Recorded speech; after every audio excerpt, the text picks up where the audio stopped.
Everybody, it's Ryan. If you have a older Porsche, like in this example, this is a 2014 Panamera GTS, Porsche Panamera GTS, and you're looking to get this rear bumper that is like a hard plastic back to its original glory, shout outs to this company. Not sponsored by this video, but shout outs to Cerakote Ceramic Coatings for trim. This is their trim coat, and this is an example of where it's been done half. This is just one coat going this way.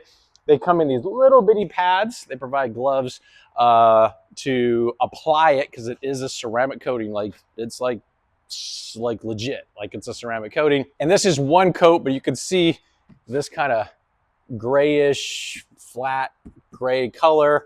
Again, this is a 2014 at the time of this recording. That's November 2024, so it's over 10 years old.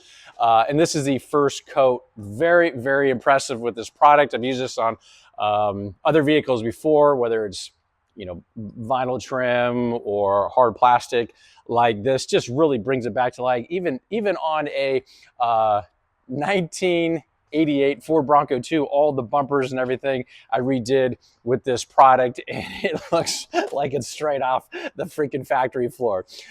So just want to share a shout out to this company, Cerakote, for this product. Again, not sponsored by this video. Again, stay tuned. I'll be doing a full walkthrough detail of this 2014 Panamera GTS and why this is one of the highest and rarest specs of this vehicle ever produced for 2014. And we'll talk to you soon.